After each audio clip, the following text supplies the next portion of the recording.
विनोद जी, ये बताइए कि ये आपका कौन सा अटेम्प्ट था इस बार? ये मेरा थर्ड अटेम्प्ट था। तीसरा प्रयास था? हाँ जी। अच्छा, तो आपका बैकग्राउंड क्या रहा है? पढ़ाई लिखाई कहाँ से हुई है? मीडियम कौन सा रहा है? मेरा इंग्लिश मीडियम रहा है। अच्छा, हाँ। और मैं जुडिशियल बैकग्राउंड से हूँ। मैंने LLB और LLM किया है। जी, कहाँ से किया है? मैंने बॉम्बे से किया है LLB। अच्छा, हाँ। और कुरुक्षेत्र हरियाणा से किया है LLM। अच्छा, स्कूलिंग कहाँ से हुई है सर आपकी? स्कूलिंग मेरी यहीं लोकल हुई है, प्रतापगढ़ डिस्ट्रिक्ट में, लालगंज एक जगह। अच्छा, गांव आपका कहाँ पड़ता है? गांव का नाम भी एक बार बता दीजिए। गांव मेरा रामगढ़ रेला एक गांव है, ग्राम सभा है। जी जी। वहाँ घर है मेरा, मतलब नेटिव प्लेस वहाँ है। लेकिन मैं चूंकि एयरफोर्स में कार्यरत था। अच्छा। तो मेरी स्कूलिंग, मतलब बेसिक स्कूलिंग के बाद ज्यादातर पढ़ाई बाहर ही हुई है। एयरफोर्स में आप कार्यरत थे, आपके पिताजी थे? नहीं, मैं कार्यरत, मैंने 12th के बाद में एयरफोर्स ज्वाइन कर लिया था। अच्छा, हाँ, बहुत एज ए एयरमैन, मतलब एयरमैन के रूप में, वायु सैनिक के रूप में। जी जी। तो बाकी पढ़ाई वहाँ की, और उस दौरान मैंने तैयारी शुरू की। बाद में BRS लेके छोड़ दिया था, सर्विस छोड़ दिया मैंने। किस साल में? 2016 में। अच्छा, 2016। फिर उसके बाद एग्जाम दिया मैंने। तो इसके पहले भी मेरा जुडिशियल सर्विसेज में सिलेक्शन हो गया था। जी जी जी। और उसमें मैं फिलहाल कार्यरत हूँ जुडिशियल मजिस्ट्रेट के रूप में। जी। और अभी इसमें हो गया है। बहुत बढ़िया। तो ये कब तय किया था कि आप एयरफोर्स में हो गए थे? ठीक ठाक नौकरी रहती है उसमें, बहुत बढ़िया रहता है। तो कब तय किया कि सिविल सेवा में जाना है? और VRS भी आपने लिया, एक तरीके का रिस्क भी होता है। या जब आपने VRS लिया था उस वक्त आप जुडिशियल में आ गए थे, सर्विस में आ गए थे? नहीं, आप तो नहीं गए थे। हाँ हाँ। लेकिन ये था कि मुझे विश्वास था कि मैं कर लूंगा। जी। वहाँ रहते हुए भी ही मैंने डिसाइड किया था कि मुझे सिविल सर्विस करनी है। जी। एक्चुअली में डिफेंस में एक ही तरह का काम था, तो मैं चाहता था कि सिविल में आके कुछ काम करूँ। जी जी। तो वहाँ से मैंने रहते हुए ही देना शुरू किया था एग्जाम तो। लेकिन वहाँ से हो नहीं पा रहा था, समय मैनेजमेंट मतलब हो नहीं पाता था, डिफेंस सर्विस थी। तो फिर मैंने छोड़ के आके 1 साल यहाँ बैठ के तैयारी की घर में, इलाहाबाद में। जी, इलाहाबाद में आपने कोई कोचिंग वगैरह भी करी है? नहीं, कोचिंग तो नहीं किया था मैंने, स्टडी किया था। तो मटेरियल कहाँ से मिले, स्टडी मटेरियल? मटेरियल तो एक्चुअल में मैंने अपने सब्जेक्ट के नोट्स बनाए थे। बाकी बुक्स तो स्टैंडर्ड बुक्स रेफर की थी। बाकी मिल ही जाता है, स्टैंडर्ड बुक्स वगैरह, अनसॉल्व पेपर्स वगैरह मिल जाते हैं प्रीवियस ईयर के। और नोट्स मैंने अपने बनाए थे बुक से। एक्चुअल मेरी पढ़ाई जो लॉ की हुई है, लॉ सब्जेक्ट भी था यहाँ पे भी। अच्छा, हाँ। तो मेरे लिए ज्यादा दिक्कत नहीं थी, क्योंकि लॉ की पढ़ाई मेरी ठीक हुई थी। बॉम्बे से मैंने लॉ किया। जी जी। और डिफेंस मेरा बैकग्राउंड है, एक सब्जेक्ट डिफेंस भी था मेरा। अच्छा, डिफेंस स्टडीज। तो मेरे लिए मतलब कोचिंग की कोई आवश्यकता नहीं महसूस हुई। अच्छा, आपने इलाहाबाद को ही क्यों चुना तैयारी करने के लिए, कि यहाँ रह के टाइम? कोई बेसिक रीजन नहीं था। मेरा घर है प्रतापगढ़। जी जी। तो घर के नजदीक ये शहर है। जी। तो इसलिए यहाँ रहना, और मोर ओवर मैं मैरिड हूँ। अच्छा। तो आप फैमिली भी है। तो यहाँ ये शहर, बड़ा शहर यही एक नजदीक पड़ता है मेरे। जी जी। यहाँ मैंने रहना मुझे सही लगा। तो तैयारी के दौरान फैमिली आपके साथ ही रहती थी? हाँ हाँ, एक्चुअल में मेरी वाइफ भी है और मेरी लड़कियां भी हैं, 2 पढ़ती भी हैं। जी जी। तो वो इस वजह से मैं यहाँ रहा शहर में, और यहाँ यही पढ़ाई की। फैमिली का सपोर्ट रहा, वाइफ का। चलिए, सपोर्ट की आपने बात कर दी है, तो एक ऑब्वियस सा सवाल है कि आप इस सक्सेस का, और ये बड़ी सक्सेस है, आपने सेकंड टॉप किया है, तो इसका जो श्रेय है किसे देना चाहते हैं? निश्चित रूप से सबसे बड़ा श्रेय तो मेरी पत्नी को ही जाता है। बिल्कुल। क्योंकि उन्होंने ज्यादा सफर किया है मेरी इस तैयारी के दौरान। जी। सबसे ज्यादा तो निश्चित रूप से उनको, और उसके बाद मेरे माता पिता हैं, जिन्होंने सहयोग, तो भावनात्मक रूप से काफी सहयोग रहा उनका। जी जी। अभी जैसे हमारी टॉपर से बात हो रही थी, जयजीत कौर जी से। हाँ, तो उन्होंने बताया कि तैयारी के दौरान वो सिर्फ 5 घंटे उनका सोना होता था, और बाकी वक्त कोई टाइम टेबल नहीं था, सिर्फ पढ़ाई ही करनी होती, और ज्यादा डिस्ट्रैक्शन को वो दूर रखती थी। तो आपके साथ हम ये जानना चाहते हैं, और उनके हस्बैंड भी सेम बैकग्राउंड से थे, तो दोनों लोग एक दूसरे की हेल्प करते थे पढ़ने में, तो डिस्ट्रैक्शन जैसी चीजें नहीं थी। आपके साथ ये प्रॉब्लम आई होगी, आपकी 2 बच्चियां हैं, घर में भी कहा जाता होगा कि इनको भी पढ़ाइए, और साथ ही साथ आपकी एक जॉब भी थी, और उसके साथ कैसे मैनेज किया, क्या रूटीन रहता था, इस पे थोड़ा सा आप रोशनी डालिए। देखिए, डिस्ट्रैक्शन तो मतलब नहीं कह सकते, मैं उसको पॉजिटिव सेंस में ही लूंगा जी, क्योंकि जैसे बच्चों को पढ़ाना है, कह रहे हैं आप, बच्चों को मैं पढ़ाता था जी, तो एक तरह से जैसे मैं पढ़ रहा हूँ, मैं ब्रेक लेता था तो बच्चों को पढ़ा रहा हूँ जी, तो मेरे लिए वो ब्रेक हो जाता था जी।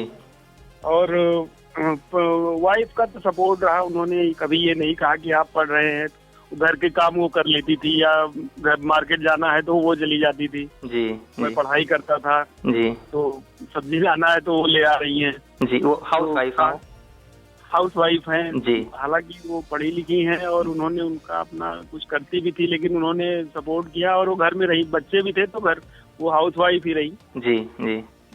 तो इससे काफी सपोर्ट मिला, मतलब मैं अपनी इच्छा के हिसाब से कर पाया काम जी। अगर मेरी पढ़ने की इच्छा है तो मैं पढ़ रहा था। अच्छा, सोशल नहीं किया उन्होंने। अब सोशल मीडिया पे एक्टिव हैं?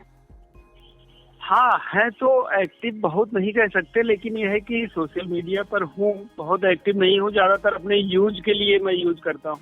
अच्छा, सोशल मीडिया से हम बात कर रहे हैं यूट्यूब वगैरह की भी, क्योंकि आजकल थोड़ा सा हेल्पफुल हो गया है, कंटेंट यूट्यूब पे ढेर सारा है। बिल्कुल बिल्कुल बिल्कुल, उससे मैंने बहुत हेल्प ली है, नो डाउट। अच्छा, उससे मदद मिलती है यूट्यूब? अरे मैंने तो जी बिल्कुल, मैं तो कहूँगा मैंने मदद ली है। खास करके इंडियन इकोनॉमिक्स के लेक्चर मुनाल के आते हैं, मुनाल पटेल के, आप जानते होंगे। हाँ। उनके लेक्चर से मैंने बहुत इकोनॉमिक्स पढ़ी हाँ। और रोमन सैनी की मैंने बहुत लेक्चर यूज किए जी। तो रियली ये ऐसा नहीं कह सकते। और यूट्यूब पे आपके सब्जेक्ट के बहुत लेक्चर्स मिलते हैं, जैसे लॉ के मेरे बहुत लेक्चर्स मिलते थे मुझे, और जीएस के बहुत स्टडी मटेरियल उपलब्ध है। बस ये है कि आप फोकस्ड होंगे तो मतलब आप बस डिस्ट्रैक्ट ना हो, अपना लेक्चर सुने, और बस आप बोर हो रहे हैं तो आप उसको यूज करिए। खास करके यूट्यूब की बात मैं करूंगा, बाकी सोशल मीडिया नहीं, लेकिन यूट्यूब पे लेक्चर्स बहुत यूजफुल हैं। मुझे लगता है आज की डेट में आप ये कोचिंग से बढ़िया काम कर सकता है ये। अच्छा, हाँ, क्योंकि एक तो आप डिस्ट्रैक्ट नहीं होते, और आप अपने एकांत में ध्यान से सुन सकते हैं, आप इसको चलते फिरते यूज कर सकते हैं। बिल्कुल, आप वॉकिंग कर रहे हैं और सुन रहे हैं, तो मतलब आप बढ़िया है, अच्छा प्लेटफॉर्म है मुझे लगता है। मैंने किया है यूज, अच्छी तरह से किया है। बढ़िया।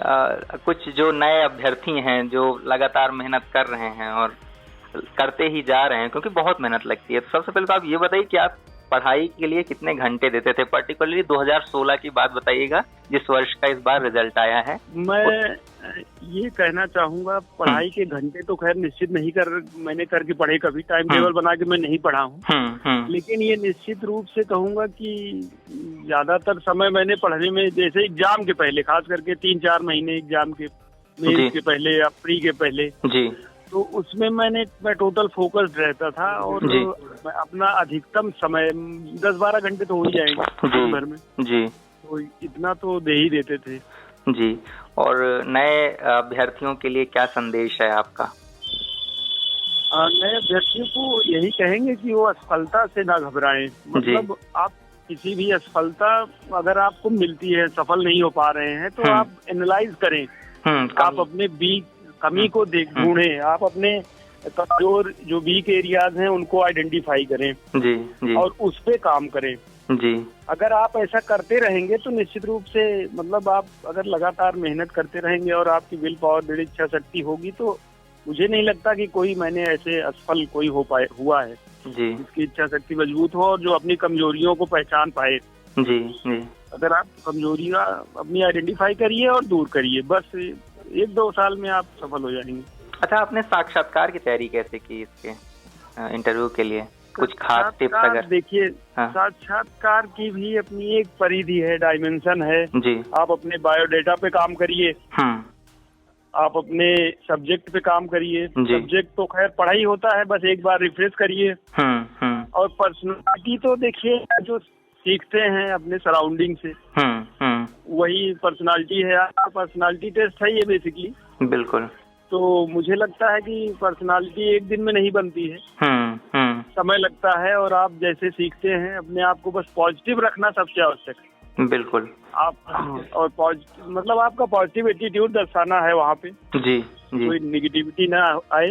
और बायोडेटा, सब्जेक्ट, हॉबीज, इसी पे अगर आप पर्याप्त आंसर दे सकते हैं तो कोई दिक्कत नहीं है। इंटरव्यू कोई विशेष तैयारी की जरूरत नहीं होती। अच्छा, ये रूटीन में चलता रहता है, आप जब से पैदा हुए हैं तब तक की पर्सनालिटी। वही तो भाई आप अपने सराउंडिंग से सीखिए। मेन है कि आप कमियां हैं, अगर आप कमियों पे सोचिए और उस पर सुधार करिए, बस यही है इंटरव्यू। अच्छा, एक आखिरी सवाल हमको ये जानना है कि आपने 2016 में मान लीजिए पीसीएस की परीक्षा दे दी थी, उसके बाद करीब 3 साल का ये इंतजार, ये इसमें किस तरीके का धैर्य आप रखना पड़ता है, क्या समझाते हैं खुद को कह के, और इस दौरान आप कर क्या रहे थे उसके बाद?